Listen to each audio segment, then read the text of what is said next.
Et voilà, il est là pour nous parler aujourd'hui de son parcours et puis de ses travaux sur les atmosphères planétaires et l'étude des gaz rares, notamment. Et voilà, j'ai voulu vous laisser la parole. Merci Laurette, bonjour à toutes et à tous. Merci beaucoup d'être ici. Et merci à Laurette pour l'invitation. Donc c'est un peu particulier pour moi d'être ici parce que j'avais l'impression qu'on invitait que les vieux de Géol. Et en fait je me suis rendu compte que j'ai soutenu en 2012, j'ai été diplômé en 2012 et que ça fait quasiment 10 ans, donc je me sens un petit peu vieux. Et avant de vous parler de l'origine et de l'évolution des atmosphères planétaires, je vais vous présenter un peu mon parcours depuis la prépa. Donc après mon bac en 2007, j'ai fait une prépa VCPST à Caen, au lycée Malherbe. Ensuite, j'ai passé le concours G2E, qui s'appelle encore G2E, je crois. Et j'ai intégré donc Géol en 2009. J'ai pris en troisième année l'option mine, ou ressources minérales. Et en fait, à l'époque, en parallèle de l'option, on pouvait aussi faire un master de recherche. C'est-à-dire qu'on pouvait à la fois avoir un master ressources minérales et donc un diplôme d'ingénieur, et aussi un diplôme de master en recherche. Donc j'ai fait le master Terre et Planète au CRPG. Et ensuite, comme ça m'a bien plu, et j'avais déjà rencontré en fait des chercheurs du CRPG pendant mon parcours à Géol, j'ai débuté une thèse en 2012 au CRPG, donc de l'autre côté de la rue, sous la supervision de Bernard Marty, où j'ai essayé de retrouver des traces anciennes d'atmosphère piégées dans des roches qui sont plus vieilles de 3 milliards d'années. Et donc j'ai eu la chance en fait de travailler avec Bernard Marty, qui est un chercheur de renommée internationale. Et en plus, cette thèse en fait bénéficiait de financement pour faire les recherches de l'Union européenne, qui sont parmi les plus gros financements qu'on peut avoir dans la recherche. Donc j'ai vraiment été mis dans des conditions chouchoutées, on va dire. Donc j'ai eu la chance de faire cette thèse que j'ai soutenue en 2016. Après ma soutenance de thèse, je suis parti en Californie, où j'ai fait un postdoc à Caltech. Donc Caltech, c'est California Institute of Technology, où j'ai collaboré avec des chercheurs de la NASA au Jet Propulsion Laboratory, qui est un laboratoire de la NASA mais géré par Caltech, sous la supervision de Ken Farley, pour travailler sur un spectromètre de masse miniature pour mesurer les gaz rares dans les atmosphères planétaires. Donc c'est un spectromètre de masse qui fait à peu près la taille de mon poing, qu'on peut comparer à des spectromètres qui font la taille d'une table qu'on a dans nos laboratoires. Après ce postdoc, je suis rentré en France en 2018 sur un autre postdoc à l'IPGP, à l'Institut de physique du globe de Paris, pour travailler sur des grains présolaires dans les météorites.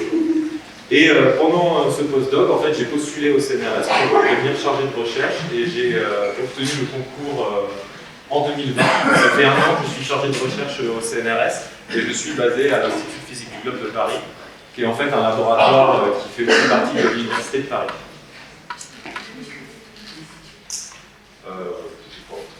Est-ce que vous m'entendez bien ou pas? Ouais, je vais garder. Donc je garde le masque si ça vous va. Donc vous vous demandez peut-être, et c'est à ça que ça sert les mardis de Géol, qu'est-ce qu'on fait quand on est chercheur au CNRS? Donc si vous demandez à ma famille, c'est à peu près ça, leur avis. C'est-à-dire que je suis payé pour chercher, mais je ne trouve pas souvent ce genre de choses. Donc c'est des blagues en fait qu'on fait souvent dans la famille parce que les gens se doutent pas de ce que c'est le métier de chercheur. En fait, la plupart du temps, c'est ça qu'on fait, c'est-à-dire qu'on cherche des financements pour faire nos recherches.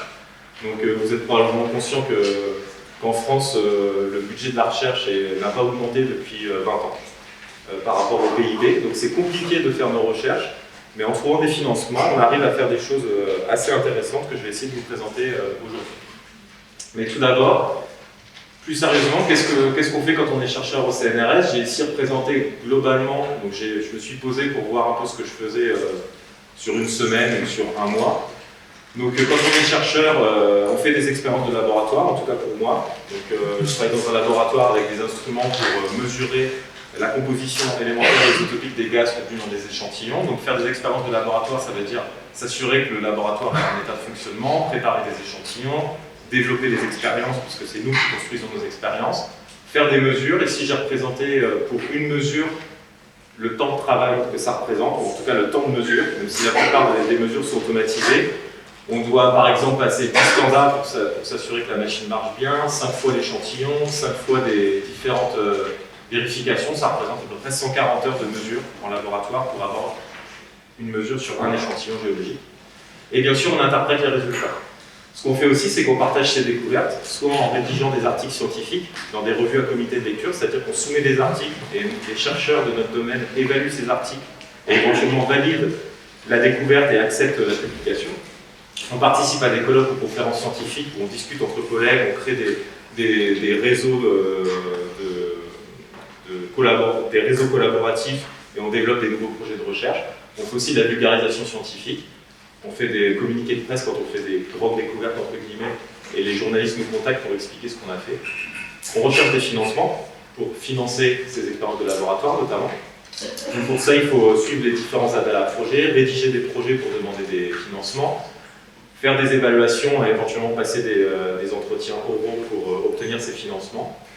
Quand on est chercheur, on fait aussi ce qu'on appelle former par la recherche, c'est-à-dire qu'on donne des cours de haut niveau, éventuellement au niveau master par exemple, pour donner grosso modo un niveau de connaissance qui est à jour sur certains domaines scientifiques. On encadre des stages en licence, master, M1 ou M2, ou éventuellement des stagiaires de l'ENSG. On encadre des thèses et on collabore, c'est plus qu'un encadrement, c'est plus une collaboration avec des postdocs qui sont des jeunes chercheurs juste après leur thèse. Et enfin, on fait d'autres choses, on participe à la vie scientifique du labo, aux animations scientifiques, organiser des conférences, on fait des tâches administratives diverses et variées face aux présences, et on évalue aussi les articles ou les demandes de projets d'autres collègues. Donc c'est à peu près ce que je fais dans mon métier de chercheur. Scientifiquement, ce à quoi je m'intéresse, je regarde comment la composition de l'atmosphère de la Terre a évolué au cours du temps. Alors pourquoi est-ce que c'est intéressant de regarder l'évolution de la composition de l'atmosphère terrestre?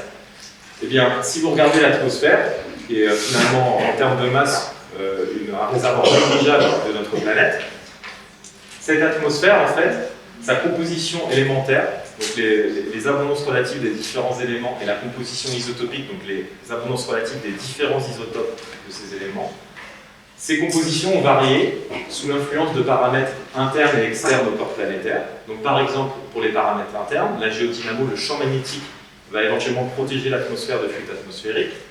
La tectonique et le magmatisme vont faire que les parties silicatées de la Terre vont dégazer des gaz dans l'atmosphère et changer sa composition. Éventuellement, la tectonique et la subduction va permettre à des fractions de l'atmosphère de retourner dans le manteau. On a aussi des paramètres externes, les impacts au début de l'histoire de la Terre, qui ont éventuellement apporté des éléments volatiles où l'impact était tellement fort que ça a enlevé des éléments de l'atmosphère. Et l'irradiation, donc ça c'est juste par exemple le soleil, les rayons du soleil ont excité les atomes dans l'atmosphère et ont éventuellement conduit à des phénomènes de fuite atmosphérique. Donc tous ces paramètres, plus l'activité biologique représentée schématiquement ici, ont fait changer la composition de l'atmosphère. Et donc ça veut dire si on arrive à trouver dans des roches des portions de l'atmosphère passée et qu'on arrive à suivre l'évolution de l'atmosphère, on peut suivre toute l'histoire géologique du corps planétaire qui nous intéresse. Alors c'est un peu compliqué à faire, mais ça permet par exemple de comprendre comment on est passé de la Terre très primitive, il y a 4,4 milliards d'années, à la Terre qu'on connaît aujourd'hui, qui est bien différente. Donc on peut prendre, je ne vais pas tout détailler, mais on peut prendre quelques points ici. Donc la Terre très primitive, il y avait un océan de magma, qui était éventuellement en équilibre avec une atmosphère primitive assez massive. Et en fait, ça c'était il y a 4,4 milliards d'années. Aujourd'hui, l'océan de magma est solidifié. On a un régime de convection dans le manteau, mais on a une séparation assez nette avec une atmosphère qui est probablement beaucoup plus fine qu'il y a 4,4 milliards d'années. Et comprendre comment on est passé de ces conditions il y a 4,4 milliards d'années à la Terre aujourd'hui, donc ça permet de suivre l'évolution du corps planétaire, et on peut le faire en suivant la composition de l'atmosphère. Plus précisément, les outils que j'utilise, je vais regarder les compositions élémentaires, donc les rapports élémentaires des gaz rares, hélium, néon, argon, krypton, xénon, qui sont au niveau de la dernière colonne du tableau de Mendeleïev. Ce sont des éléments qui ne participent pas aux réactions chimiques, et donc ce sont des traceurs de processus uniquement physiques. Et je vais aussi regarder les compositions élémentaires de l'azote, éventuellement de l'hydrogène, qui sont des éléments volatiles ou atmophiles, qui se concentrent dans le gaz et dans l'atmosphère terrestre. Moi, je mesure la composition isotopique de ces différents éléments. Donc les isotopes, pour rappel, c'est juste le même atome, donc le même nombre de protons et d'électrons, mais le nombre de neutrons est différent. Donc les propriétés des isotopes, les propriétés chimiques sont quasiment identiques. Ce qui change, c'est leur masse. Et on va éventuellement avoir des phénomènes qui vont faire un fractionnement isotopique, donc une séparation différentielle des différents isotopes entre eux, qui permet en fait, donc, en suivant les variations isotopiques, de retracer ces processus physiques. La manière dont je m'y prends pour faire ces mesures, j'utilise ce genre d'installation qui est en fait le laboratoire qu'il y a à l'Institut physique du globe de Paris. Vous avez ici une ligne de purification et un spectromètre de masse. Donc pour faire une mesure, je prends un échantillon, j'utilise cette ligne de purification qui est sous ultravide à 10-6, 10 puissance -8 millibars, pompée en permanence. Donc, ce qui permet d'avoir des conditions ultra propres, parce que les éléments que je vous ai décrits juste avant sont très peu abondants dans l'atmosphère. Le xénon, par exemple, c'est de l'ordre de 1 partie par milliard. Donc, vous prenez 1 milliard d'atomes dans l'atmosphère, vous n'en avez qu'un seul qui est un atome de xénon. Donc il faut travailler dans des conditions très propres. Les échantillons, je vais vous les présenter juste après. Éventuellement, ces échantillons qui contiennent des gaz, on va broyer l'échantillon et relarguer les gaz qui sont contenus dans ces échantillons. Ensuite, il faut se débarrasser de tout ce qui n'est pas les gaz rares. Donc quasiment le milliard d'atomes, il faut réussir à l'enlever avec des pièces chimiques. Et ensuite, on fait une séparation physique, puisque les gaz rares ne sont pas réactifs au niveau de la chimie. On est obligé d'utiliser des techniques physiques pour séparer. Donc c'est de la cryogénie, en fait, on condense les gaz rares et on les relargue au fur et à mesure en réchauffant un piège à température variable. Ça permet de préparer des fractions pures en gaz rares, qu'on introduit ensuite dans un spectromètre de masse. Le principe du spectromètre de masse est relativement simple. Vous prenez des atomes neutres, vous avez un flux d'électrons qui va permettre d'arracher des électrons aux atomes considérés et de les ioniser. Une fois que les atomes sont ionisés, ils ont une charge, donc on peut les soumettre à une accélération de l'ordre de 6 à 9 kV. Donc ils partent sous le phénomène d'accélération dans un tube de vol. Un aimant, comme ce sont des ions et que ce sont des particules chargées, l'aimant permet de les séparer en fonction de leur rapport masse sur charge. Donc on se sépare en fonction de la masse des différents isotopes. Et on vient les détecter avec des systèmes, cage de Faraday, multiplicateurs d'électrons, qui sont juste des détecteurs très précis qui permettent de détecter des flux d'ions qui arrivent dans les détecteurs. Donc ça, c'est la manière dont je m'y prends. Et si je vais plus précisément sur la Terre et sur l'atmosphère passée, pourquoi c'est intéressant et quelle est la période qui est probablement l'une des périodes les plus intéressantes pour l'histoire de la Terre? Donc c'est l'Archéen, il y a environ 3,5 milliards d'années. Vous avez ici l'évolution des pressions partielles de gaz en fonction du temps. Donc ici, on est à 0, et ça, c'est il y a 3,5 milliards d'années. Et si on regarde la composition de l'atmosphère et qu'on compare à la composition moderne, ce qu'on remarque, c'est qu'il n'y avait pas d'oxygène dans l'atmosphère archéenne, ou très peu. On est en dessous de 10 puissance moins 6 millibars. Il y avait probablement plus de méthane qu'aujourd'hui, probablement plus de CO2 qu'aujourd'hui, et aussi une quantité d'azote assez mal déterminée. Ce que vous avez en couleur pastel, c'est la gamme d'erreurs pour les différentes concentrations de gaz. Et ça vous montre que pour l'atmosphère, il y a 3,5 milliards d'années, on sait qu'il n'y avait pas d'oxygène, mais pour les autres gaz, on a peu de connaissances sur la composition de cette atmosphère. Donc, au début de l'histoire de la Terre, la composition de l'atmosphère était très différente d'aujourd'hui. Il y avait probablement pas mal de dioxyde de carbone et de méthane, mais ils ont progressivement disparu. L'oxygène n'était pas présent, mais ce qui est assez intéressant pour l'oxygène, c'est qu'il a émergé il y a environ 2,3 milliards d'années, ce qui est bien plus tardif que l'apparition de la photosynthèse, donc il a dû se passer quelque chose pour avoir ce délai. Et là, ce dont je vais vous parler aujourd'hui, c'est que le diazote, N2, est un gaz inerte, mais c'est lui qui compose 78% de l'atmosphère actuelle. Donc l'azote est responsable de 78% de la pression atmosphérique qu'on sent aujourd'hui dans cette salle. Et en fait, on se rend compte que si on change la quantité d'azote dans le passé, ce dont on a très peu d'idées, on va changer toute l'histoire climatique de la Terre. Alors pourquoi c'est important? Parce qu'il y a quelque chose que vous avez peut-être lu quelque part, qui s'appelle le paradoxe du Soleil jeune. Et en fait, ce qui se passe avec le paradoxe du Soleil jeune, vous avez encore une fois ici l'évolution de la Terre, on est ici aujourd'hui, la température à la surface de la Terre et la luminosité du Soleil. Il y a 3 ou 4 milliards d'années, le Soleil était moins lumineux qu'aujourd'hui. Et donc forcément, s'il était moins lumineux, la quantité d'énergie acquise par le système Terre est inférieure. Et des scientifiques dans les années 70 ont démontré que si on gardait la même composition atmosphérique pour la Terre il y a 3 milliards d'années, comme le Soleil était moins énergétique, de l'ordre de seulement 70% de la valeur actuelle, et bien en fait la température à la surface de la Terre, jusqu'à environ 2,1 milliards d'années, aurait été inférieure à la température de la glace. Donc la Terre aurait été glacée pendant une grosse partie de son histoire précoce. Or, on a de nombreux indices qui démontrent que de l'eau liquide était présente à la surface de la Terre. Donc ça, cette découverte dans les années 70, ça a donné lieu à de nombreux débats. Pourquoi, comment on a pu avoir de l'eau liquide sur Terre alors que le Soleil était si peu énergétique? Très rapidement, les gens ont proposé de rajouter des gaz à effet de serre dans l'atmosphère primitive. Donc ils ont dit, si on rajoute NH3, du méthane, H2O, du dioxyde de carbone et aussi du soufre, on va avoir un effet de serre très intense, ce qui permet d'augmenter toutes les températures et de sortir de ce problème du soleil jeune, c'est-à-dire qu'on n'aurait que des températures supérieures au point de glaciation. Le problème, c'est que les différentes investigations, notamment géochimiques, ont montré qu'on n'avait pas énormément de gaz à effet de serre dans l'atmosphère primitive. Certains auteurs proposaient des dizaines de barres de CO2 dans l'atmosphère pour contrebalancer cet effet du soleil bleu. Donc aujourd'hui, on est de l'ordre de ppm pour le dioxyde de carbone. Et en fait, quelque chose qui pourrait être un agent qui permettrait à la Terre primitive de se réchauffer, ça serait le diazote. Vous avez ici l'évolution, 3 modèles d'évolution de la pression partielle d'azote normalisée à la pression moderne qui est de 0,8 bar en fonction du temps, encore une fois, donc aujourd'hui on est à 1. Et vous voyez qu'il y a des modèles qui proposent qu'on avait 4 fois plus d'azote dans l'atmosphère archéenne. D'autres modèles proposent qu'on avait moins d'azote qu'aujourd'hui. En fait, il y a 3 modèles qui sont ici très distincts parce que le cycle de l'azote sur Terre est encore très mal compris.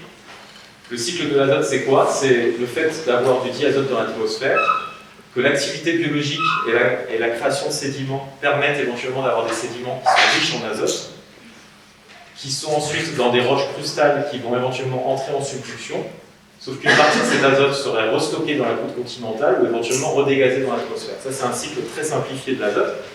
Et en fait, on a très peu de contraintes sur les différentes flèches et différents flux ici.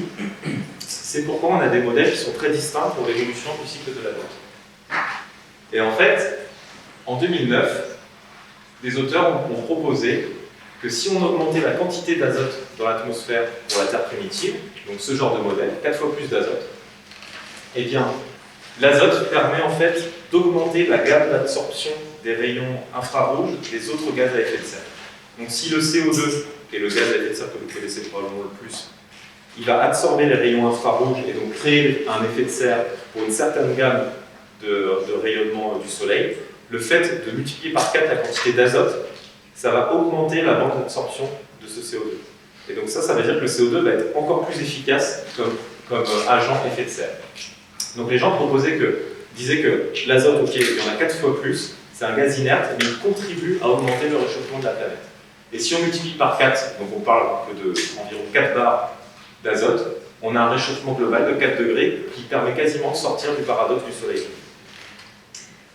Une autre importance climatique de la pression partielle d'azote, sans parler de ces histoires d'augmentation de la gamme d'absorption des infrarouges des gaz à effet de serre, c'est simplement le fait que l'azote, c'est ça qui est le support de notre pression atmosphérique.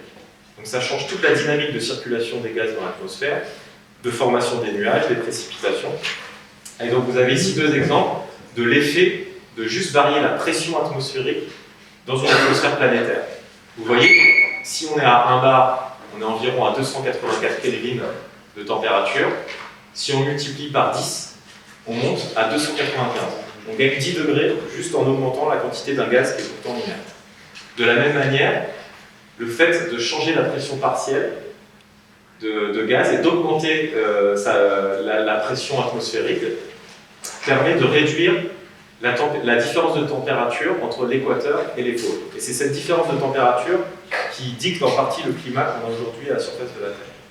Donc, si on arrivait à suivre l'évolution de la pression d'azote dans l'atmosphère au cours du temps, on pourrait apporter des contraintes sur la température de la Terre il y a 3,5 milliards d'années. Donc comment est-ce qu'on fait? Comment on détermine la pression partielle d'azote de l'atmosphère passée? Pour ça, il faut trouver ce que j'appelle des archives paléoatmosphériques, c'est-à-dire des archives géologiques, des échantillons qui ont enregistré la composition de l'atmosphère. Donc là, on est content, on a la composition de l'atmosphère.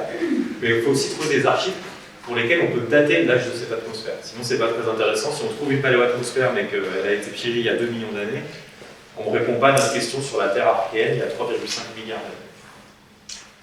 Donc pendant ma thèse, ce que j'ai fait, c'est que je suis allé avec mon directeur de thèse, Bernard Marty, récupérer des échantillons de carottes, donc, qui sont des carottes géologiques, forées dans la ceinture de roches vertes de Barberton, qui est au nord-est de l'Afrique du Sud, ici. Alors je ne sais pas si on voit très bien. Ici, vous avez une vue 3D de la ceinture de roches vertes de Barberton. Il faut imaginer que c'est des terrains de 3,3 milliards d'années, donc il y a eu énormément d'événements tectoniques. Et donc, l'état actuel de ces terrains, c'est qu'ils sont entièrement plissés, donc vous avez ici une forme de pli, et complètement renversés. Donc, il faut imaginer que les terrains étaient à peu près à plat, ils ont été plissés, et ensuite complètement basculés. Et en plus, on a eu l'intrusion de granit, il y a 3,2, 3,4 ici milliards d'années, qui sont venus perturber la géologie locale. Et en fait, dans ces roches, ce qui est très intéressant, outre le fait qu'elles sont assez sympas à regarder et que quand on va les échantillonner, on peut aller visiter les parcs nationaux, c'est qu'il y a des veines de quartz, que vous voyez ici, qui sont assez laiteuses. Et ces veines de quartz, elles sont laiteuses parce qu'elles contiennent des inclusions fluides. Les inclusions fluides, c'est une capsule qui contient des fluides qui ont circulé au moment de la précipitation du minéral de quartz. Pour l'instant, on ne sait pas du tout s'il y a un signal paléoatmosphérique. Donc, ce qu'on fait avec ces échantillons, on va, premièrement, comme il y a du gaz à l'intérieur, on va essayer de dater l'âge de fermeture de ces inclusions fluides, et on va essayer de mesurer la composition des gaz et voir s'il y a une paléoatmosphère. Pour dater ces gaz, ce que j'ai fait, c'est qu'on a pris ces échantillons et on a appliqué la méthode potassium-argon, et qu'on va appeler ici argon-argon pour une raison que je vais expliquer juste après. Le potassium 40, c'est un élément radioactif qui décroît en argon 40, avec une demi-vie de 1,25 milliard d'années, si vous vous souvenez de vos cours de terminale, probablement. La décroissance radioactive, c'est quoi? C'est un élément qui est radioactif, qui décroît en fonction du temps. La demi-vie, 1,25 milliard d'années, ça veut dire qu'au bout de 1,25 milliard d'années, il ne reste plus que la moitié de l'isotope qui a créé cet argon 40. Donc il ne reste que la moitié de potassium 40. Généralement, on dit qu'au bout de 10 demi-vies, donc ici 12 milliards d'années, on a très peu en fait, d'isotopes pairs restants, et donc on ne peut plus appliquer la datation. Ce que vous voyez directement ici, ça veut dire qu'on peut appliquer cette méthode de datation à des roches archéennes, puisque ces roches archéennes, elles ont 3,5 milliards d'années. Donc a priori, même pour des roches assez vieilles, on devrait pouvoir mesurer et appliquer cette méthode. Ensuite, la deuxième chose que vous faites quand vous faites une datation par radioactivité, vous voulez mesurer la quantité d'isotopes fils qui a été produit par la radioactivité et la quantité de potassium qui vous donne la quantité d'isotopes pairs au départ. Le problème, c'est que quand vous faites ça, vous appliquez juste les lois de la radioactivité qu'on trouve dans des bouquins assez simples. Vous trouvez un âge qui est l'âge depuis lequel l'argon 40 s'est accumulé dans votre roche ou dans votre inclusion fluide. Le problème pour faire ça, c'est qu'il faut mesurer aussi le potassium et l'argon de préférence en même temps, ce qui est quasiment impossible avec les techniques actuelles. Les gens le mesuraient de manière séparée, c'était jamais très précis. Et en fait, ils ont eu une idée qui est assez géniale. Ils se sont rendus compte que si on place cet échantillon dans un réacteur nucléaire, qui est du style des réacteurs qui produisent de l'électricité, il y en a des plus petits pour dédiés à la recherche. Si on place cet échantillon, le flux de neutrons lié à la fission qui a lieu dans les réacteurs nucléaires va transformer une partie du potassium en argon. Cet argon, c'est de l'argon qui n'existe pas dans l'atmosphère. C'est de l'argon qu'on produit purement par cette réaction. Et donc ça veut dire que si maintenant, dans un laboratoire gaz rare, vous mesurez l'isotope de l'argon 40 produit par radioactivité et l'isotope de l'argon 39 produit par cette réaction, vous mesurez en fait le rapport argon sur potassium et donc vous pouvez appliquer cette technique de datation. Donc c'est avec cette astuce et cette technique qu'on peut doser la quantité d'argon et la quantité de potassium dans ces échantillons. Et à la fin, le T qu'on obtient, c'est 3,3 milliards d'années. Donc on démontre avec cette technique que l'argon accumulé dans ces infusions fluides s'est accumulé pendant 3,3 milliards d'années. Donc on a bien un signal, on ne sait pas si c'est de la paléoatmosphère, mais on sait que ce signal, ça fait 3,3 milliards d'années qui s'est accumulé et que ça n'a pas fui. Donc on a une capsule d'un signal qui a 3,3 milliards d'années. L'étape d'après, c'est d'aller mesurer d'autres éléments et d'autres isotopes pour voir quelle est la composition du gaz. Donc c'est ce qu'on a fait notamment pendant ma thèse. On est allé prendre ces échantillons, on a mesuré le rapport azote sur argon, le rapport argon 40 sur argon 36. On a fait des paliers de broyage sur ces échantillons. Donc on prend des grains de quartz, on met dans un broyeur qui ressemble à un genre de robinet, c'est une vanne en fait. Au fur et à mesure où on ferme la vanne, on a un clapet qui descend sur les grains et qui vient écraser les grains de manière progressive. Et donc au fur et à mesure, on relargue le gaz qui est contenu dans les infusions fluides que je présentais juste ici. Donc on va broyer, par exemple on va commencer à broyer, on va casser ces infusions, ensuite on va continuer, on va casser celle-ci, ensuite on va continuer, on va casser cette grosse infusion. Et quand on fait cette étape de broyage par palier, vous avez ici une représentation du broyeur avec les grains, et le clapet ici qu'on ferme et qui vient écraser les grains. Voici les points qu'on mesure au fur et à mesure des broyages. Dans ce genre de diagramme, c'est assez facile de démontrer que quand on a un rapport isotopique ici, argon 40 sur argon 36, et un rapport élémentaire azote sur argon 36 et qu'on a le même dénominateur pour l'axe des X et des Y, c'est facile de démontrer que si on a des points qui s'organisent selon une droite, c'est qu'on a un mélange entre deux pôles. Donc c'est ce qu'on a ici, vous voyez ici la régression linéaire avec les barres d'erreur. On a un mélange entre un pôle hydrothermal, riche en argon 40, produit dans la croûte en fait, au cours du temps, et riche en azote, et un pôle atmosphérique, vous voyez, qui passe près de l'atmosphère actuelle. Et en fait, ce mélange démontre que ces inclusions qui ont accumulé leur argon radiogénique pour 3,3 milliards d'années, le fluide dans ces inclusions est issu d'un mélange entre des fluides hydrothermaux qui ont lixivié la croûte et des fluides de l'atmosphère il y a 3,3 milliards d'années. Une fois qu'on a fait cet exercice-là, il faut quand même, le but du jeu, c'est quand même de retrouver la pression partielle d'azote. Donc pour faire ça, on a plusieurs hypothèses. Une hypothèse importante, c'est qu'on sait qu'on va vers un pôle, mais on ne sait pas jusqu'où on va. Peut-être qu'on descendrait très bas ici. Alors quelque chose qu'on sait, c'est que le rapport argon 40 sur argon 36 de l'atmosphère, il y a 3,3 milliards d'années, était inférieur à 300. Les 300 aujourd'hui pouvaient être que inférieurs il y a 3,3 milliards d'années, donc on sait qu'on est sous cette barre. On fait l'hypothèse que la quantité d'argon 36 dans l'atmosphère n'a pas varié au cours du temps. Donc le rapport azote sur argon, il reflète juste, s'il varie, il reflète juste des variations de quantité d'azote. Et le dernier saut logique, c'est de dire que le rapport azote sur argon de l'eau de ce pôle atmosphérique, il est en fait, on peut le relier à la pression partielle d'azote dans l'atmosphère. Et ça, c'est juste parce que si vous prenez l'atmosphère aujourd'hui, vous la mettez en contact avec de l'eau, les rapports élémentaires des gaz dans l'eau, ils sont juste dictés par les lois de solubilité des gaz dissous dans l'eau.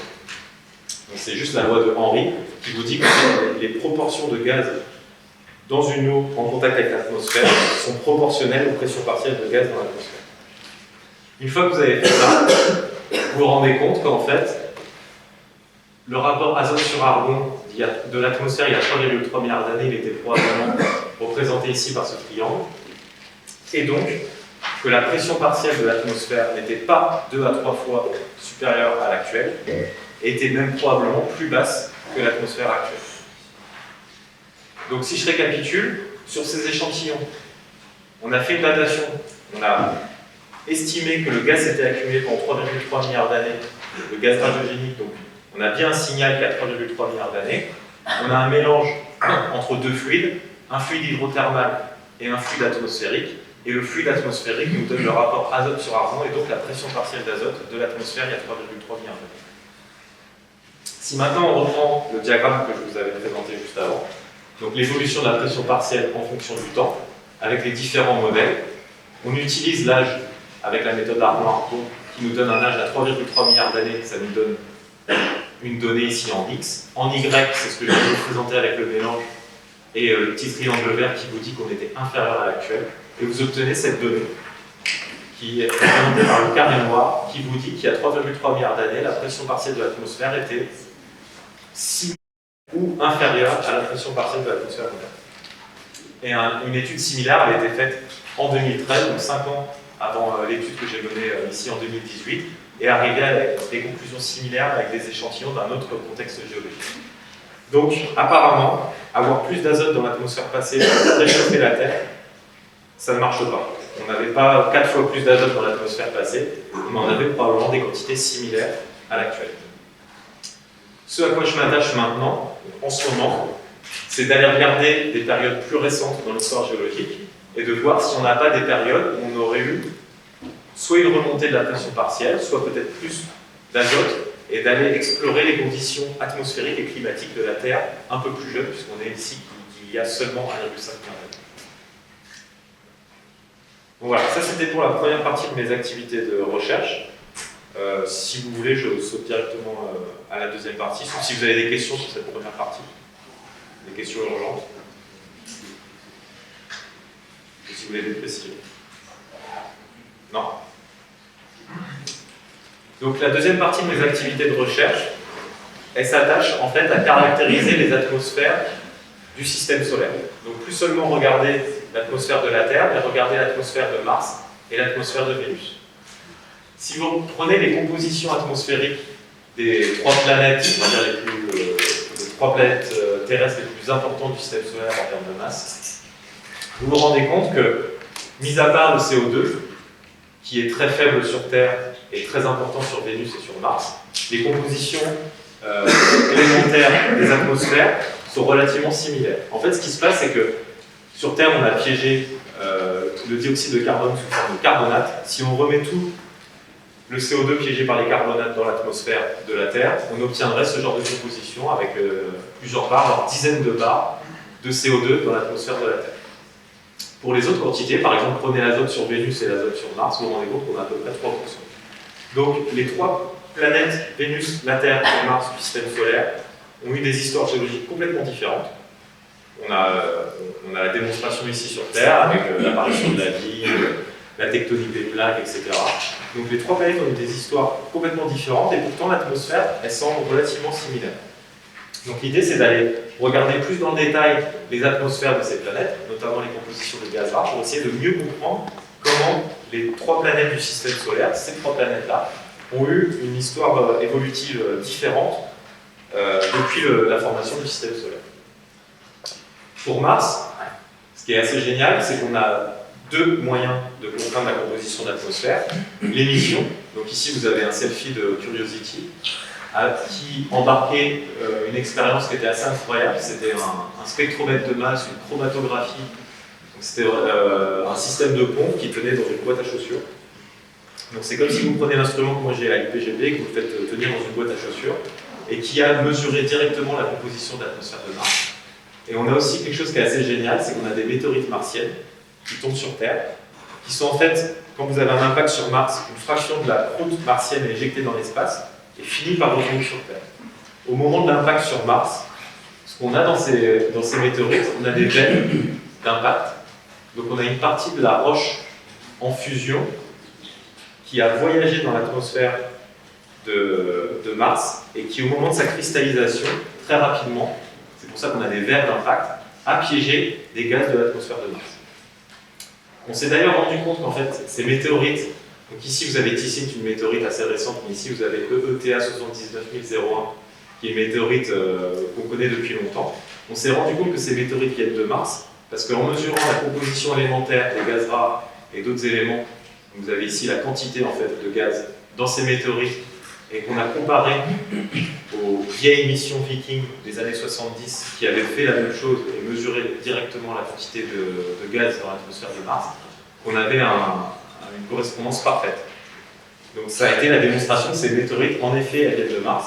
Elles ont piégé dans ces petites poches de verre la composition de l'atmosphère de Mars. Ce qu'on peut faire avec ces... Donc là aussi, en fait, on a une archive paléo-atmosphérique, mais pas pour la Terre, pour Mars. Ce Ce qu'on peut faire, et c'est ce que j'ai fait notamment pendant ma thèse, c'est que j'ai pris des échantillons d'une météorite martienne, donc de ces vers d'impact qui ont piégé l'atmosphère de Mars.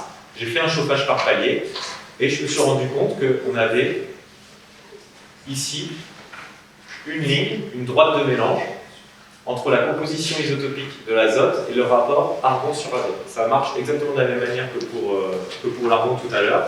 Ici, en fait, le delta 15, c'est un rapport 15 sur azote 14. Ici, on a l'azote 14, c'est le même dénominateur.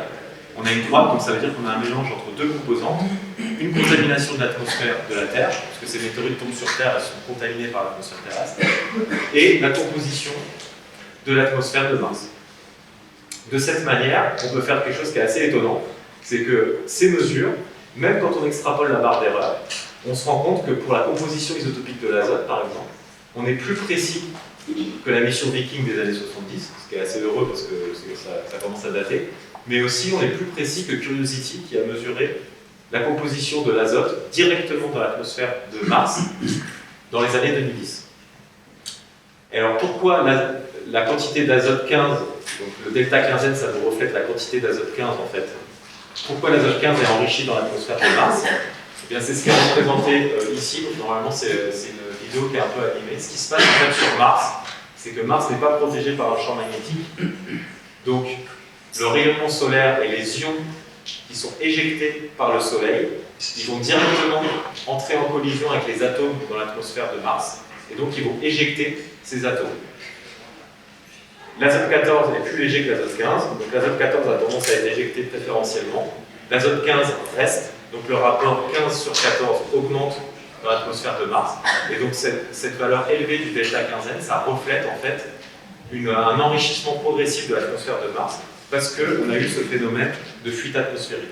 Donc, dans ces échantillons, en mesurant les quantités de gaz, on montre qu'on peut suivre l'évolution de la fuite atmosphérique sur la planète Mars.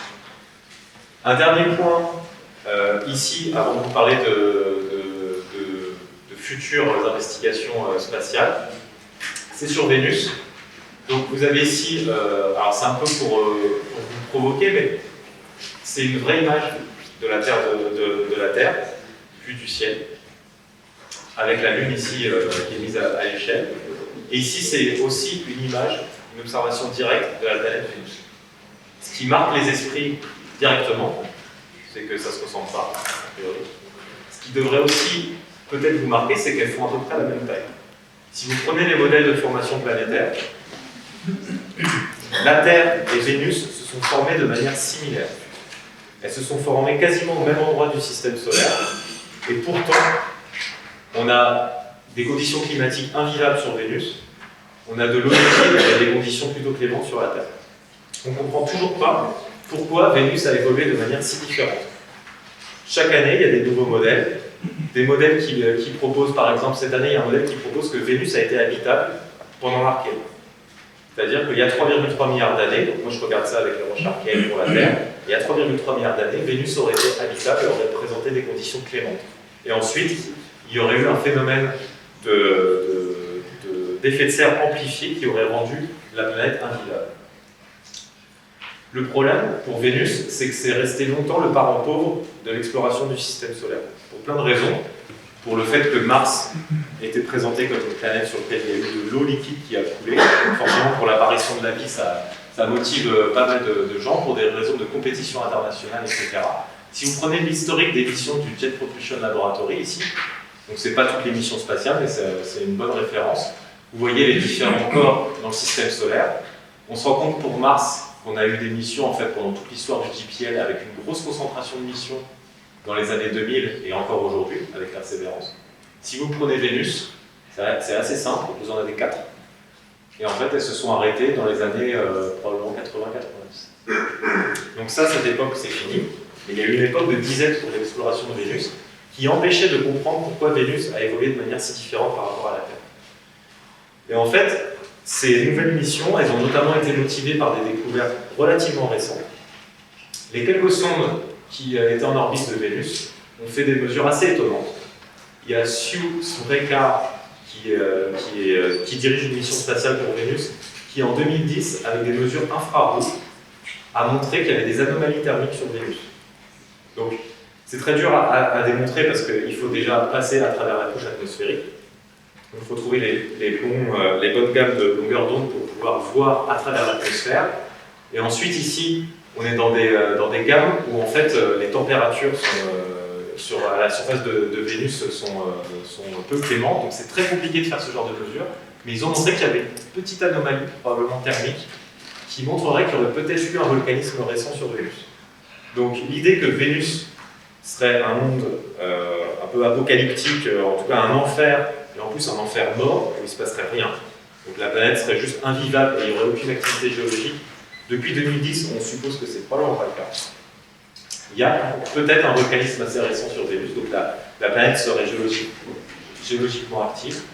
Et d'autres études, et il y en a une flopée pour cette année, ont noté qu'il y a des terrains qui sont assez étranges, que vous voyez un peu ici. Donc c'est des terrains, donc vous avez ici des plaines, qui sont probablement des plaines basaltiques plates, un peu comme sur la Lune. Et vous avez des terrains ici qui sont très tourmentés, avec des linéations, des formes de plis, etc. Et on pense qu'en fait ces terrains, qu'on appelle les tesserae, seraient des terrains très anciens, sur lesquels les différentes linéations en fait, auraient été causées par l'érosion, et notamment l'érosion fluviatile. Donc peut-être que ces terrains marquent le fait qu'à l'Archéen, Vénus aurait présenté des conditions habitables, ou en tout cas il y aurait de l'eau liquide qui aurait coulé à la surface de Vénus. Et forcément ça relance un petit peu la motivation pour aller explorer cette planète et voir s'il y a eu l'apparition de la vie, ou s'il y a eu des traces de microbes, d'activité microbienne sur cette planète. Quelque chose qu'on ne voit pas sur ces images ici, mais qu'on voit mieux ici, c'est que, et qui saute aux yeux, c'est qu'en fait, on ne voit pas la surface de Vénus d'habitude parce qu'elle est entourée par une atmosphère qui est très douce. Donc forcément, si on va explorer cette planète, le réservoir le plus accessible à la mesure, c'est l'atmosphère. Donc c'est ce que vont faire plusieurs missions qui ont été annoncées en fait depuis 1 an. Donc on va avoir, et vous allez voir, 3 missions pour les années 2030. Une mission de la NASA qui s'appelle Veritas, qui est un orbiteur qui va faire de l'imagerie de la surface de Vénus à haute résolution. Donc on va pouvoir voir ces terrains avec des détails qu'on n'imaginait même pas jusqu'à 1 an, et pouvoir vraiment voir quelle était l'activité géologique de Vénus au début de son histoire. Une mission européenne qui s'appelle Envision, qui est quasiment un clone de cette mission de la NASA. Ça paraît assez étrange d'envoyer 2 missions semblables. C'est probablement des questions de compétition internationale, mais aussi de collaboration. Le fait d'envoyer des instruments, il y a des instruments qui sont identiques sur les 2 missions, permettra de comparer les données et d'avoir des données selon soit plusieurs angles, soit à plusieurs moments de la journée, etc. Donc ça va vraiment faire une collaboration entre l'Europe et la NASA assez importante. Et on sort cette mission qui s'appelle Da Vinci, qui va plonger dans l'atmosphère de Vénus et mesurer la composition de son atmosphère. On n'a quasiment aucune donnée sur la composition élémentaire et isotopique de l'atmosphère de Vénus. Cette mission va embarquer un spectromètre de masse. C'est le même que celui sur Curiosity, donc c'est la boîte à chaussures, encore plus petite, et va mesurer la composition élémentaire et isotopique, notamment des gaz rares dans l'atmosphère de Vénus, pour comprendre l'évolution de cette planète. Nous, ce qu'on propose, avec un collègue, Christophe Sautin, qui est basé à Nantes, mais qui a bossé au Jet Propulsion Laboratory, et Rita Para, qui est une chercheuse de l'Université de Saint Louis aux États-Unis, c'est d'accompagner ces missions avec un concept original qui serait une sonde qui ferait la taille de 2 fois cette table, à peu près. Donc c'est très compact pour une mission spatiale. C'est ce qu'on appelle les small sats. Et cette mission, elle pourrait plonger dans l'atmosphère de Vénus, échantillonner 4 cylindres d'1 litre d'atmosphère de Vénus, et revenir sur Terre et nous ramener directement des échantillons de l'atmosphère de Vénus. Étonnamment, le coût d'une telle mission, comme on est sur une trajectoire balistique et qu'on envoie quelque chose qui est léger et qui est très simple, on envoie littéralement des bouteilles avec des vannes automatiques pour les fermer, le budget est inférieur à 100 millions de dollars. Ça paraît une somme énorme. Pour mémoire, les missions comme Curiosity ou Perseverance ont coûté entre 2 et 5 milliards de dollars. Donc, pour des budgets de mission spatiale, 100 millions de dollars, c'est une mission qui coûte vraiment pas cher. C'est une mission qu'on propose en ce moment à la NASA, en accompagnement des missions que j'ai citées précédemment, et qui permettrait d'avoir pour la première fois un échantillon ramené d'une autre planète sur Terre. Alors il y a un problème quand on fait ça.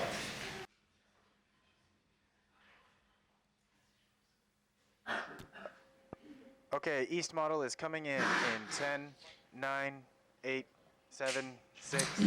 Le problème quand on fait ce projet de mission, c'est que comme on est sur une trajectoire balistique qui coûte pas cher et qui est simple, on va entrer dans l'atmosphère de Vénus à 13 km par seconde et repartir directement. Donc 13 km par seconde, c'est relativement rapide. Ça laisse que 1 minute pour échantillonner à la bonne altitude. Le deuxième problème, c'est qu'à 13 km par seconde, vous allez développer un plasma en face de la sonde et en plus vous allez atteindre des conditions de température assez extrêmes. Vous allez avoir ici un exemple de test réalisé dans un laboratoire de la NASA. Vous avez un flux de gaz à 7 km par seconde et ils vont placer un modèle de sonde en face de ce flux de gaz. Vous voyez le modèle qui est arrivé ici.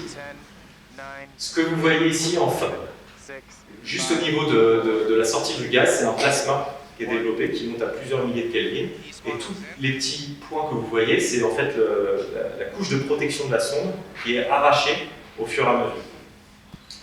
Et vous avez ici quelque chose qui est assez beau, c'est le gaz qui est ionisé en fait, qui flue le long du côté de la sonde.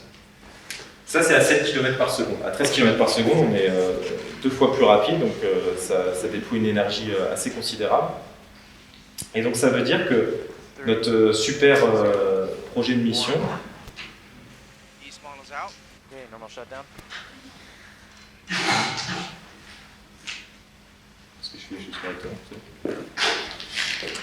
notre super projet de mission, en fait, il doit contraindre qu'est-ce qui va se passer au gaz. Parce que si on échantillonne l'atmosphère de Vénus, on est ravi, mais qu'on a complètement fractionné, modifié l'échantillon et qu'il est complètement inutilisable scientifiquement, le concept de mission ne va pas forcément être privilégié et sélectionné par la NASA. Donc c'est ce qu'on a fait depuis quasiment 3 ans avec les collègues de la NASA et les collègues du laboratoire Sandia, qui est un laboratoire militaire qui travaille avec la NASA, mais surtout avec le gouvernement américain pour tester les missiles balistiques intercontinentaux et ce genre de choses. En fait, ce laboratoire militaire, il est capable de simuler ce qui se passe quand on fait rentrer un objet à 13 km par seconde, un missile ou une sonde, dans une atmosphère planétaire. Et vous voyez ici un résultat de simulation, c'est pas une image, c'est pas un concept, c'est un vrai résultat. Vous avez la température qui est développée en face de qui est subie par l'onde de choc, qui est juste au niveau de l'apex, donc en face de la sonde, on atteint des températures de 50 000 Kelvin. Donc ça fait plusieurs années qu'on essaie de caractériser le gaz. On se rend compte qu'en fait, on ne pourra pas faire toute la science qu'on aimerait faire sur Vénus, mais qu'une grosse partie des questions scientifiques sur l'origine de l'atmosphère de Vénus, son évolution précoce et son évolution plus moderne, et l'activité magmatique de Vénus, on pourrait répondre à la plupart de ces questions, même si le gaz est modifié par l'échantillonnage. Finalement, je vais finir pour le côté science par vous parler de 2 autres exemples de nouvelles missions. Je ne travaille pas forcément sur ces missions, mais je pense que c'est important de vous en parler parce que certains d'entre vous seront amenés soit à développer des outils géologiques en lien avec cette mission, soit à directement travailler sur ces missions. C'est les retours d'échantillons de Mars sur Terre, prévus dans les années 2030 et 2035. En ce moment, il y a le rover Perseverance qui est en train de forer des trous dans des cailloux sur la surface d'une autre planète, ce qui est assez dingue, qui échantillonne des carottes et qui va mettre ces carottes dans des tubes qui seront scellés, éventuellement laissés sur le sol ou mis dans ce genre de réservoir. Et dans les années 2030, on va avoir un rover de l'Union européenne qui va aller ramasser ces tubes, les mettre sur un genre de lance-roquette qui enverra les échantillons en orbite, sur l'orbite de Mars. Et ensuite, un autre vaisseau spatial viendra récupérer ces échantillons et ensuite les ramener sur Terre pour finalement les faire atterrir sur Terre sans trop de dommages. Vous voyez que les étapes, actuellement, l'étape de développement, l'Union européenne, je crois que l'Union européenne s'est engagée pour développer ça, et ça conjointement avec la NASA. Mais 2030, c'est quasiment demain, on est en 2021, bientôt 2022, donc ça veut dire dans 10 ans, normalement, vous verrez, vous travaillerez sur des échantillons qui seront directement échantillonnés sur Mars et retournés sur Terre. Et ces échantillons, ils seront traités dans des endroits un peu bizarres. Donc on n'ouvrira pas directement les carottes, on ne les regardera pas dans une salle comme on fait ici à Gérard.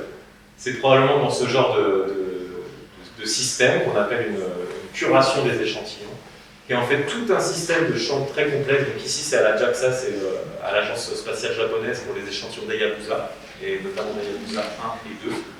Ces échantillons, en fait, ils seront ouverts dans des conditions ultra propres pour maximiser la quantité de science et forcément répondre pour Mars à la question qui agite tout le monde, c'est est-ce qu'il y a des traces d'activité microbienne passée sur la planète Mars. Donc, pour ça, il faut des conditions ultra propres et développer des protocoles expérimentaux, etc. Et ce qui est intéressant ici, c'est qu'il faudra des géologues, parce que seuls les géologues savent travailler avec des carottes forêts, que ce soit sur Mars ou sur Terre. Donc il y aura probablement à un moment un déficit de connaissances, et donc des gens comme vous qui seront sollicités pour savoir qu'est-ce qu'on fait avec ces échantillons, comment est-ce qu'on les polie, comment est-ce qu'on les caractérise, qu'est-ce qu'on en fait. Et enfin, le dernier point, et vous allez aussi voir probablement le lancement qui devrait avoir lieu le 22 décembre, sauf si vous êtes en train de vous apprêter à manger la dinde de Noël et que vous avez autre chose à faire. Le 22 décembre, la NASA va lancer le James Webb Telescope, qui est un télescope qui, une fois déployé, donc vous avez fait ici la vidéo, je suis désolé, mais fera à peu près la taille d'un terrain de tennis. Un énorme objet. C'est un origami, hein, c'est-à-dire que pour le faire rentrer dans Ariane, il a fallu plier dans tous les sens, donc les chances de succès paraissent assez maigres, mais les scientifiques sont assez confiants. Et ça, c'est le nouveau télescope qui va, comme Hubble, nous fournir des images qui font rêver tout le monde de galaxies, etc. Mais c'est aussi ce télescope qui va permettre de mesurer la composition moléculaire des atmosphères d'exoplanètes, donc de planètes d'autres systèmes solaires. Et ce télescope va probablement ouvrir une nouvelle ère d'exploration des atmosphères planétaires, pas de la Terre placée, ni des planètes de notre système solaire, mais des planètes d'autres systèmes solaires que de la Terre. Finalement, pour finir, je ne vais pas revenir sur mon parcours, c'est pas très important, mais quand j'ai préparé ce mardi de Géol, et j'espère que je ne vous ai pas ennuyé avec mes explications, je me suis dit qu'est-ce que j'aurais aimé voir quand j'étais à votre place il y a quelques années.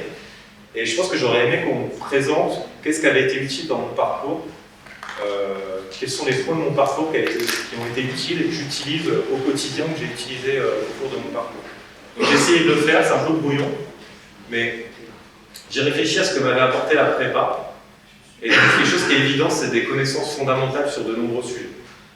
Quand j'ai un collègue qui fait de la biogéochimie et qui m'explique qu'il n'y avait pas de molybdène et que c'était un cofacteur des enzymes de type nitrogénase, et ben je sais de quoi il parle. Ce qui est déjà pas mal parce que ça m'évite d'être complètement perdu dès qu'il commence à me raconter quelque chose. Donc ça, c'est des connaissances qui sont assez subtiles et diffuses. Et en fait, c'est essentiel d'avoir ce genre de connaissances pour discuter avec plein de collègues et justement nouer des nouvelles collaborations et pas juste rester dans son champ scientifique assez fermé. La prépa, ça m'a aussi permis d'avoir une capacité de travail assez importante, y compris dans l'urgence, ce qui au quotidien en fait est super utile, notamment quand on a des enfants. Et aussi une certaine aisance à l'oral. J'étais très timide quand je suis arrivé en prépa, et en fait l'école, etc. m'ont permis complètement alors pas complètement, ça a pris un peu de temps, mais d'être plus à l'aise à l'oral pour présenter soit mes activités de recherche, soit juste discuter avec les collègues. Géol et le master que j'ai fait au CRPG. Alors bien sûr, j'ai des connaissances importantes en géologie, géochimie, minéralogie, les outils informatiques, les statistiques, etc. Tout ce que vous voyez et que vous allez voir. Ça m'a aussi permis de travailler dans l'urgence. Je me souviens, on avait fait 24 rapports de projets en 3e année de géo. Ce qui était complètement débile. Enfin, ça nous paraissait complètement débile. Et en fait, je me suis dit que c'était en soi, faire 24 rapports, ça sert à rien. Par contre, ça apprend. Au 24e, c'est super efficace. Le truc, il est en une après-midi. Donc ça, c'est très utile. Forcément, de la présentation, des aisance à l'oral, et gérer plusieurs projets en même temps. Donc c'est multiples projets, au bout d'un moment on en avait 4 en même temps, donc ça oblige à arriver à séparer ces tâches mentales en plusieurs cases pour ne pas devenir à moitié barreau. Ma thèse au CRPG, ça m'a... Donc la thèse en fait c'est une formation où on devient en quelque sorte, même si ça fait un peu prétentieux de le dire, on est expert dans un domaine, ou en tout cas on est parmi les personnes qui connaissent le mieux un domaine. Des expériences de laboratoire que j'avais peu faites à Géol, mais un peu en master. La rédaction en anglais, et lire en anglais. L'anglais, en fait, c'est notre quotidien en tant que chercheur, si vous venez à l'Institut physique du globe de Paris, la majorité de mon équipe de recherche, on est une vingtaine, il y a à peu près entre 10 et 14 étudiants chinois. On parle en anglais tous les jours et au quotidien, donc ça c'est très important. Encadrer des étudiants, j'ai fait des étudiants de licence ou de master pendant ma thèse et c'était super formateur pour moi. Et bien sûr la présentation en à l'oral. Mon postdoc, ça m'a permis d'apprendre à être indépendant, c'est-à-dire de penser tout seul. J'avais beaucoup de chefs, donc on est un peu livré à soi-même, mais ça permet d'apprendre à être indépendant, travailler avec une nouvelle équipe, une équipe internationale, des nouvelles personnes qu'on n'a jamais côtoyées, il faut rapidement apprendre à travailler avec eux. Et le fonctionnement à l'étranger qui n'a rien à voir avec le système français, que ce soit au niveau académique, au niveau de la recherche ou juste dans la vie de tous les jours. Donc ça apprend une certaine flexibilité. Et enfin, mon postdoc et mon poste à l'IPGP, c'est un peu la même chose, c'est-à-dire l'indépendance, gérer des projets et encadrer des gens. Et je pense qu'à la fin, ça fait un mélange un peu informe, assez dur à saisir, mais je suis toujours surpris en fait de discuter avec des collègues et de me dire « Ah mince, j'ai vu ça en prépa » ou alors « Ah oui, je me souviens, c'était l'un des TD les plus barbants de Géol, mais en fait, c'est l'algorithme de Newton-Raphson ou ce genre de choses. Ça vous fait bizarre, hein, mais c'est ce genre de choses qui ressortent comme ça. Donc la comptabilité, par exemple, vous avez peut-être des cours de comptabilité, vous allez sûrement en avoir. Je pensais que ça ne servait à rien. Ma mère est comptable, mais je pensais que ça ne servait à rien. Et en fait, ça sert, de manière assez surprenante. Donc il n'y a rien à jeter, en fait. C'est vraiment un mélange de plein de choses. Donc j'espère que je n'ai pas été trop ennuyant. Et si vous avez des questions, n'hésitez pas. Et si vous voulez m'envoyer un mail parce que vous êtes intéressé et vous discutez de science, vous êtes les bienvenus aussi. Merci beaucoup.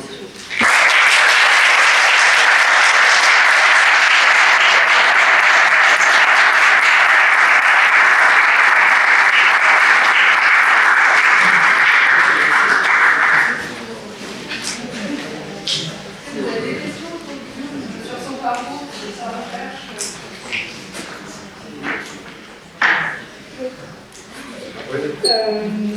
Comment vous êtes passé de l'option mine à travailler sur l'atmosphère Ouais, ça paraît bizarre, mais alors, je ne l'ai pas détaillé. En fait, ce qui s'est passé, c'est que quand je suis rentré à Géol, la première année, on avait Géologia. C'est toujours en début d'année, en septembre. Donc, moi j'ai atterri, alors, je vais un peu récapituler. J'ai atterri à Géol parce que c'était une école qui me plaisait à peu près. C'est-à-dire que quand j'étais en prépa, je ne savais pas quoi faire. J'avais des bonnes notes et je me suis dit, tiens, j'aime bien les calculs, je vais faire ça. Donc j'étais un peu à l'aveugle. Et en fait, le premier mois à Géol, il y a un monsieur qui était assis sur une chaise. Et je lui dis, ah bonjour, je m'appelle Guillaume. Il me dit, ah bonjour, je m'appelle Bernard Marty.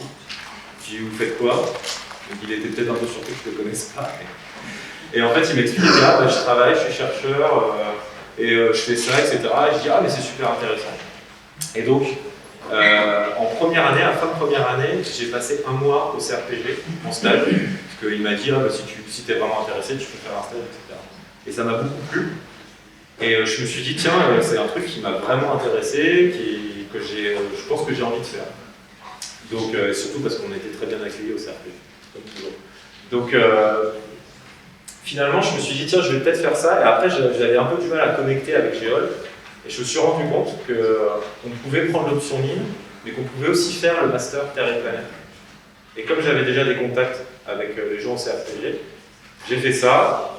Bernard Marty a accepté de me prendre en stage de master, puis ensuite en thèse. Donc ça s'est fait de manière un peu bizarre, finalement. Je pense que ça se trouve, je ne l'aurais pas rencontré assis sur une chaise à Géologia, ça serait pas du tout... c'est un peu du hasard. Même si, bon, on avait quand même des profs qui venaient nous faire des cours de géochimie en première année, etc., ou en deuxième année, et que ça m'intéressait. Voilà. Mais il ne faut pas hésiter à contacter les gens, c'est surtout ça en fait. C'est que si jamais, je pense vous voyez un truc, pas forcément ici en géochimie, mais autre part, les gens sont assez contents si vous les contactez. Et c'est surtout que s'ils ne peuvent pas prendre d'étudiants, ils vont directement vous dire ah, j'aime bien ce que vous faites, est-ce qu'il y a moyen de travailler avec vous? Ils vont directement dire ah oui, carrément, on a ça comme offre de stage où tu pourrais faire ça. Ou ils vont dire non, c'est pas possible. Et comme ça, le problème est évacué. Il ne faut pas hésiter, je pense. Il faut être timide.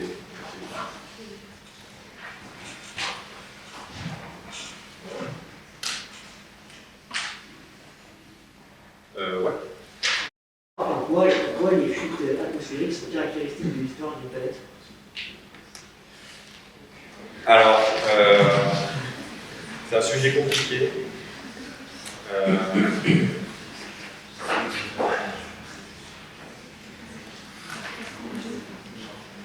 Ici, j'ai pris l'exemple de Mars, qui n'a pas de champ magnétique. Et le vent solaire, comme il n'y a pas de champ magnétique, n'était pas dévié par la magnétosphère. Et donc, les particules du vent solaire ont enlevé des isotopes de l'atmosphère de Mars. Ça, on ne le mesure pas sur Terre. Probablement parce que, comme il y avait un champ magnétique, ces phénomènes de fuite atmosphérique ont été limités. Ou en tout cas, pour ce genre de fuite atmosphérique, ça a été limité. Donc, finalement, quand on regarde les signatures isotopiques des atmosphères planétaires, et on peut le faire aussi sur Vénus, qui a un rapport isotopique de l'hydrogène qui est énorme, qui serait lié à la fuite d'eau, mesurer l'isotope, ça permet de dire il y a eu de la fuite atmosphérique sur Mars, ça continue encore aujourd'hui, parce qu'en plus on détecte les ions avec les missions spatiales autour de Mars. Il y a eu moins de fuite atmosphérique sur la Terre, parce qu'on a des compositions isotopiques plus normales par rapport au reste du système solaire. Et sur Vénus, il y a un fractionnement énorme de l'hydrogène qui dit que Vénus a probablement perdu des océans d'eau à cause des phénomènes de fuite atmosphérique. Donc ici, avec ces trois exemples, c'est pour vous dire que ça décide un peu l'histoire géologique de la planète. C'est-à-dire qu'on perd son atmosphère ou pas. Éventuellement. Je ne sais pas si ça répond à votre question.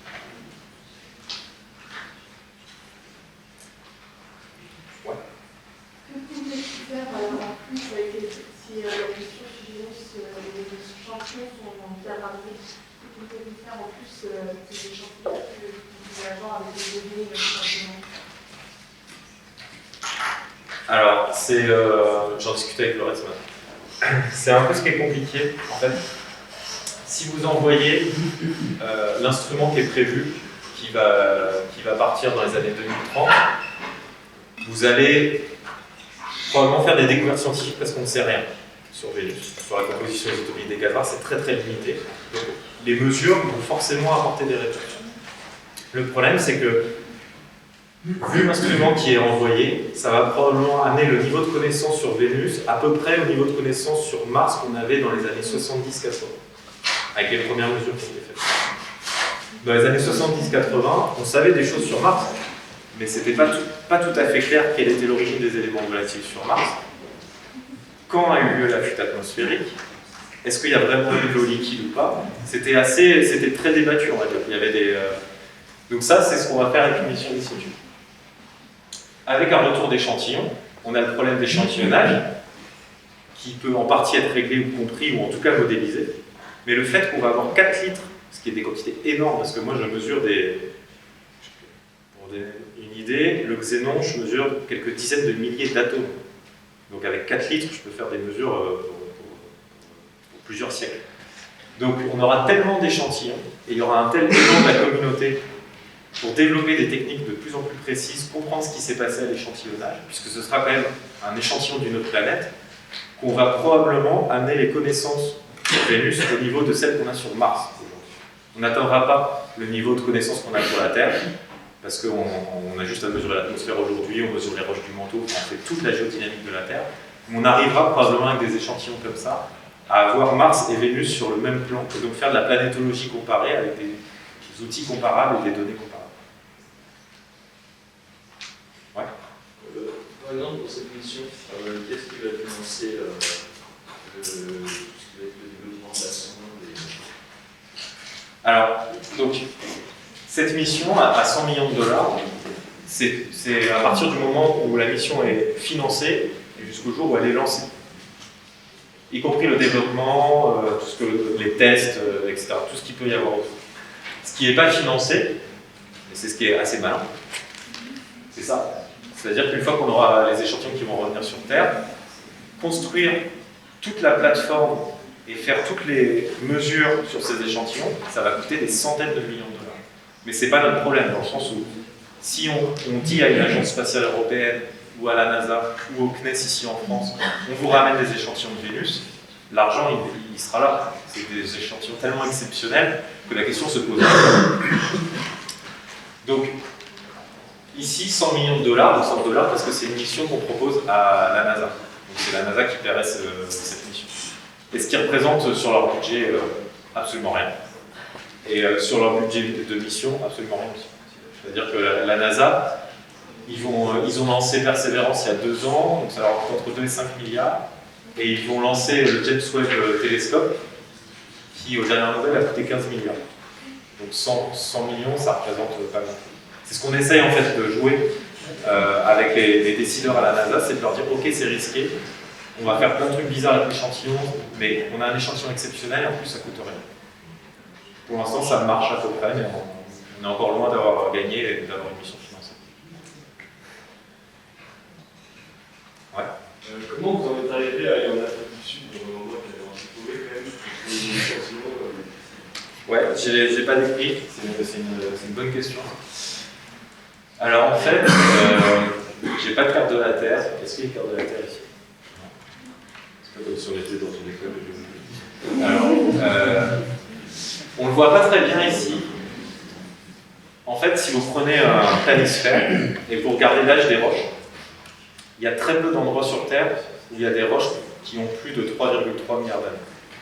Il y a le nord-ouest de l'Australie, il y a quelques roches au niveau du Groenland et au nord du Canada. Il y a des roches, une grosse partie de ces roches en fait sont en Afrique du Sud. Il y a un craton qui est en fait une énorme masse crustale qui a été stabilisée et qui est restée là, alors qui a subi de la tectonique, des intrusions, etc. Il s'est passé des choses, mais elle n'a pas disparu, elle n'est pas rentrée en subduction, etc. Donc on a conservé cette croûte. Il y a très peu d'endroits sur Terre. Ce qui est très particulier à Barberton, c'est que le métamorphisme a été estimé aux alentours du faciès schiste vert, c'est-à-dire c'est un début de métamorphisme. Les autres roches qu'on a, généralement, c'est du faciès de très haute pression et de haute température, où tout enregistrement paléoatmosphérique serait probablement complètement effacé. Donc ces roches, elles sont assez particulières parce qu'on a des traces de microfossiles, on a plusieurs environnements de dépôt, on aurait des coulées basaltiques subaériennes, on aurait des sédiments, etc. Elles sont vieilles, et elles sont bien conservées, et en plus, dans le cadre de ce projet, il y a des forages en fait, qui ont été réalisés, qui ont permis d'accéder, en fait, donc vous avez ici l'endroit du forage, il a été foré de manière pas vraiment sub-horizontale, mais on va dire penchée, quoi, avec un angle de, je sais pas, 45 degrés, quelque chose comme ça. Et ça a permis de forer une grosse partie ici, et donc d'avoir accès à plusieurs couches géologiques bien préservées. Donc voilà, c'est un mélange d'opportunités et du fait que la géologie régionale s'y prête. Ouais. Alors, une question par rapport aux échantillonnages d'atmosphère martienne sur votre slide. Ouais. Ça? Oui, c'est ça. Déjà, les mesures que vous avez faites se situent à un rapport argon relativement faible, ce qui est loin en fait de ce qui est échantillonné sur Mars. Est-ce que du coup c'est assez cohérent? Est-ce que votre modèle, vous pensez qu'il est assez cohérent pour ça? Ouais, c'est une bonne question. Alors c'est pas argent sur néon, c'est argent sur azote, mais ça reste une bonne question. Donc c'est vrai que pour les données de Viking, on peut considérer que c'est vieux et que peut-être qu'elles étaient fausses. Et c'est vrai que les données de MSL Curiosity, elles ne tombent pas du tout en termes de rapport argon sur azote au niveau de nos mesures. Donc au moment où c'est un peu malheureux comme histoire, au moment où on a sorti ce papier, on a dit, nous on fait des bonnes mesures, on est d'accord avec Viking, donc il y a un problème sur Curiosity. Et en fait, quasiment au même moment, l'équipe de Curiosity s'est rendu compte qu'ils avaient mal calibré leur instrument. Et donc ils ont corrigé leurs données, ils l'ont remis ici.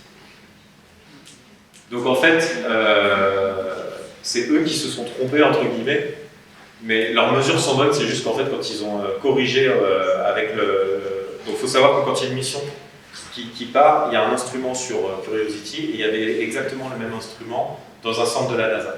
Ils utilisent l'instrument dans le centre de la NASA pour voir comment l'instrument vieillit au cours du temps, le calibrer, etc. Et en fait, ils ont fait une erreur quand ils ont calibré cet instrument, qu'ils ont reporté sur celui-ci et qu'ils ont corrigé ensuite. Voilà. Le problème, c'est que nos articles se sont un peu croisés comme ça. Donc j'ai eu un mail sympa du responsable de la NASA de Curiosity qui m'a dit que c'était un scandale d'avoir montré ça. Et j'ai été obligé de m'excuser de ne pas avoir vu qu'il s'était trompé. Donc c'était un petit peu. Mais au final, tout le monde est raccord. Le vrai point, il est par ici. Ouais.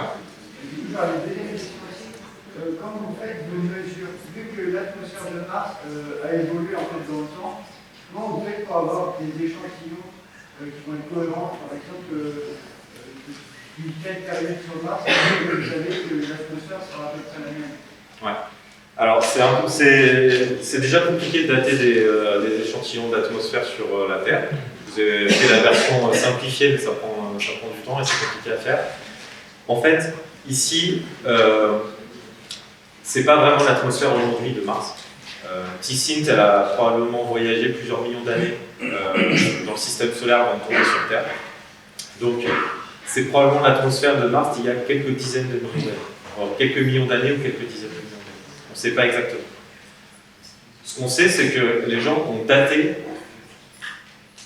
la formation de la roche. Donc, on a un âge minimal pour cette atmosphère. On peut l'avoir mis de manière bien plus récente.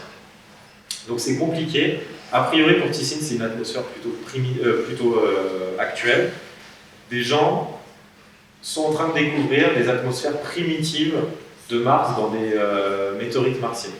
Donc il y a quelques papiers, il y a un papier qui est sorti il y a 4 ans, il y a un papier qui va bientôt sortir, qui montre que, et cette fois-ci c'est la composition isotopique du xénon, de l'atmosphère de Mars, c'est différente il y a 4,4 milliards d'années par rapport à l'atmosphère actuelle.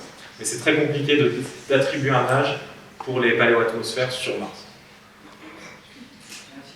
Ouais. Est-ce qu'il y a envisagé des missions sur Mars avec des éléments de roches basaltiques pour avoir emprisonné des fuites datant peut-être du volcanisme sur Mars? Alors, ça fait probablement partie des cibles de Persévérance.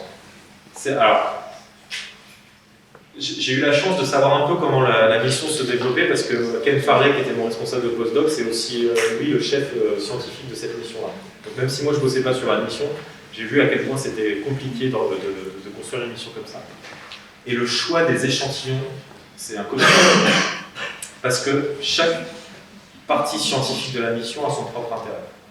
Il y a des gens qui veulent juste faire de la pétro sur Mars. Ils veulent savoir quel est le type de basalte ou quel type contexte géodynamique a donné lieu à l'émission de ces laves, etc. Purement pétro. Il y a des gens qui veulent juste chercher des fossiles.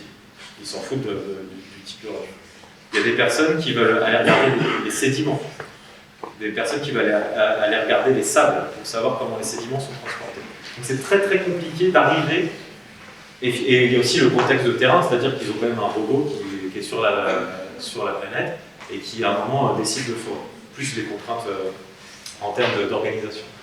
Et au final, c'est un mélange de tout, et donc je ne sais pas du tout ce qui va être échantillonné. Et je pense qu'en fait, c'est un peu fait au jour le jour. C'est-à-dire en fonction des... Par exemple, vous avez dû voir, le premier forage était un échec.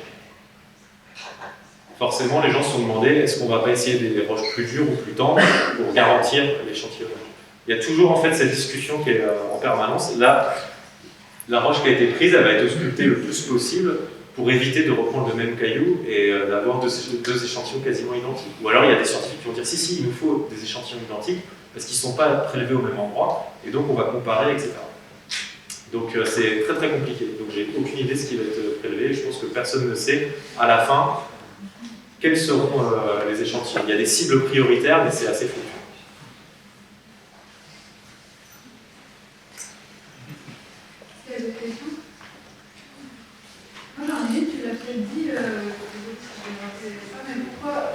Comment vous avez choisi l'altitude dans l'atmosphère de Vénus à laquelle vous voulez faire l'échantillonnage? Qu'est-ce que ça représente? Alors, ouais, c'est une bonne question parce que ça a donné lieu à pas mal de débats dans l'équipe. Donc ici, en fait, on échantillonne l'atmosphère de Vénus à 110 km/s. Donc, l'altitude d'échantillonnage va être un paramètre important qui va décider du design de la mission. C'est pas la même chose d'effleurer la haute atmosphère ou de pénétrer de manière très profonde dans l'atmosphère. C'est ça en fait qui fait qu'on sera à 13 km/s. Et pourquoi on choisit 110 km? Eh bien, En fait, ce qui se passe entre 120 et 140 km, il y a une limite qu'on appelle l'homopause.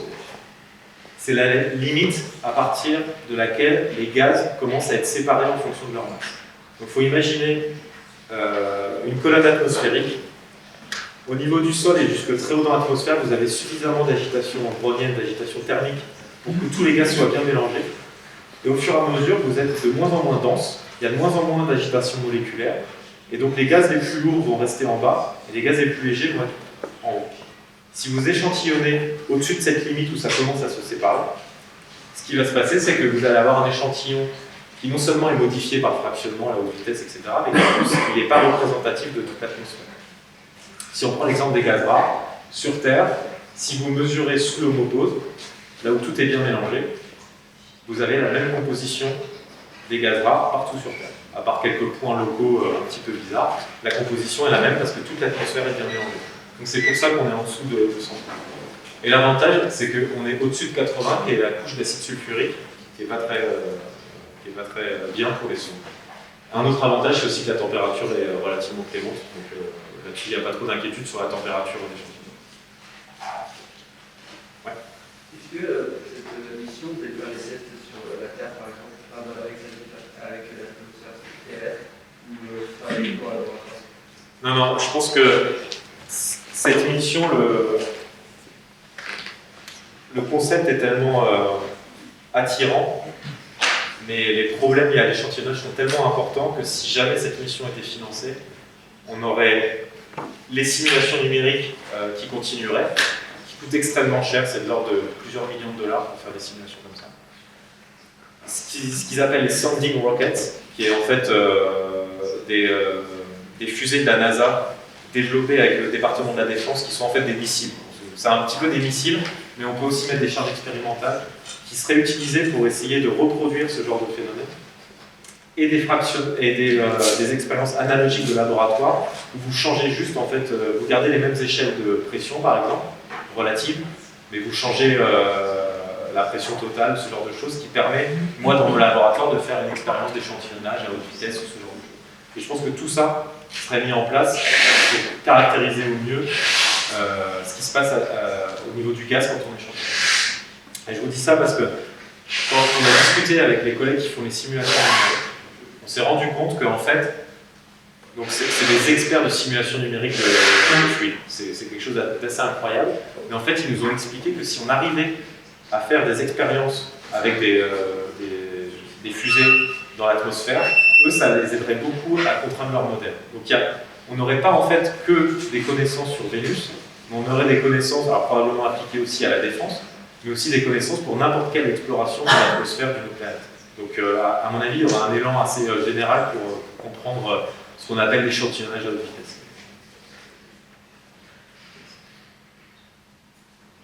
Ouais. Si ça apporte tous ces problèmes d'échantillonner à haute vitesse, il n'y a pas moyen de modifier un petit peu les expériences qu'on peut faire pour que ce soit moins problématique. Alors, ralentir, par exemple. Par exemple, ou alors, parce que là, le problème, c'est que ça chauffe. Donc, plutôt des systèmes de refroidissement pour que ça chauffe moins. Ouais. Alors, je suis parfois, moi je suis naïf sur ces questions-là, parce que moi je fais de la géochimie des gaz rares, donc quand je suis arrivé à la NASA, j'ai découvert un monde absolument incroyable et un peu bizarre aussi. Donc, pendant une réunion, je leur ai demandé, est-ce qu'on ne peut pas ralentir? On ne peut pas mettre un frein ou un truc? Moi j'imaginais un truc qui ralentit comme ça. Ils m'ont expliqué qu'en fait, une sonde qui fait la taille de 2 fois la table comme ça, et qui va de la Terre sur Vénus et qui revient, on dit c'est déjà un truc, c'est dur à faire. Et on dit si maintenant vous voulez diminuer un tout petit peu la vitesse, passer à 12 km par seconde, on multiplie le coût de la mission par je ne sais pas combien parce qu'il faudra un moteur supplémentaire pour revenir sur Terre, de la navigation, etc. Donc la trajectoire balistique c'est la plus, c'est la meilleure. Et le problème du refroidissement, c'est qu'en fait, on est tout simplement limité par la trajectoire et l'altitude. Peu importe ce qu'on fait, un objet qui traverse à 13 km par seconde l'atmosphère, il va développer cette onde de choc avec des très hautes températures en face de lui. De la même manière que vous faites rentrer une météorite sur Terre à une vitesse donnée, si elle fait une certaine masse, il va forcément y avoir une interaction avec l'atmosphère, une phénomène de boule de feu, etc. Donc il y a des choses qu'on peut... Là, on ne peut rien faire. On peut juste s'assurer que le matériel est résistant, ce qui est relativement facile, même si ça me surprend, mais apparemment c'est relativement facile. Et que tout système d'échantillonnage, de fermeture des vannes et tout marche. Mais ça, c'est la partie facile. Les collègues JPL m'ont expliqué que ça, c'était, ils le faisaient tous les jours. Le challenge, c'est d'expliquer aux gens que même si on fait tout ça, on aura une réponse scientifique pertinente. Ouais. Est-ce que c'est pas la forme de la sonde qui est problématique? Parce que, je sais pas, mais elle a l'air un peu... je pensais qu'une sonde, ça serait plutôt pointue pour une forme d'une balle, une sorte de balle de fusil. Comme le Concorde ou ce genre de choses. Oui, c'est ça, et plutôt qu'une forme assez plate à son apex. Ouais. Alors, c'est un petit peu... la réponse que je pourrais donner, c'est qu'il y a des gens plus compétents que nous qui ont décidé que c'était la bonne forme. Mais il y a plusieurs choses qui se cachent derrière. Une des choses, c'est que plus la forme sera effilée, plus la trajectoire va être chaotique. C'est-à-dire la moindre perturbation, à 13 km par seconde, tout vibre, ça va être la catastrophe. Donc si on envoie quelque chose qui en plus, avec des petites variations de flux, peut partir, on perd complètement la mission. Au niveau de la sonde, c'est plat, parce que ça permet de minimiser les contraintes thermiques et mécaniques sur la sonde. Ils se sont rendus compte qu'en fait, si on mettait quelque chose de plat, c'était mieux de mettre quelque chose de pointu, en tout cas pour ce qui se passe juste au niveau de... Mais ça, c'est, comme je disais à votre camarade, pour eux, c'est standard. C'est-à-dire que quand on leur a parlé de cette mission, ils ont dit on utilisera ça, c'est ça la forme. Et ça fait des années qu'on développe cette forme et elle doit changer de quelques dixièmes de degrés, mais pas plus. Ouais. Quand on dit qu'elle marchera à 13 km par seconde, donc à la sortie, elle va quand même perdre pas mal de vitesse ou on sert d'un moteur pour sortir? Alors, je crois que ça dépend des trajectoires, mais en fait, ce qui se passe, c'est que... Alors, j'ai pas la pression atmosphérique, mais elle est très faible, en fait. Donc, on va pas beaucoup ralentir la sonde. Mais je crois qu'il y a quand même un moteur qui est représenté ici. C'est un petit moteur qui permet de faire des ajustements, mais je pense pas qu'en fait, il y aura beaucoup de gains de vitesse qui devraient être récupérés après le passage. D'ailleurs, il y a une autre version, mais qui est un petit peu plus compliqué, où en fait on fait 2 passages. C'est juste une question de position de la Terre par rapport à Vénus au moment du lancement. Il y a certains paramètres qui permettent de faire 2 passages et 2 échantillons. Forcément la mission est plus longue, donc il y a un côté risque parce qu'elle dure plus longtemps, mais il y a aussi le fait qu'on peut se louper une fois et recommencer l'échantillonnage éventuellement.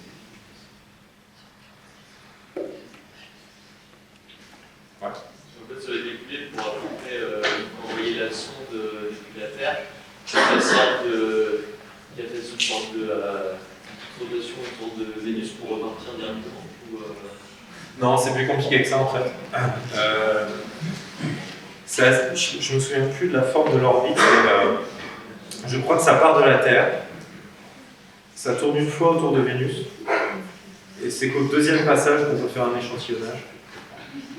Et éventuellement, on peut refaire un échantillonnage et ensuite repartir. Je connais pas les trajectoires de manière précise. Mais l'avantage pour Vénus, c'est quelque chose dont je n'ai pas parlé, c'est que tous les ans, on peut aller sur Vénus. Pour Mars, c'est un petit peu plus compliqué. Mais Vénus, c'est assez facile d'utiliser Vénus comme front gravitationnel ou aussi d'aller explorer Vénus.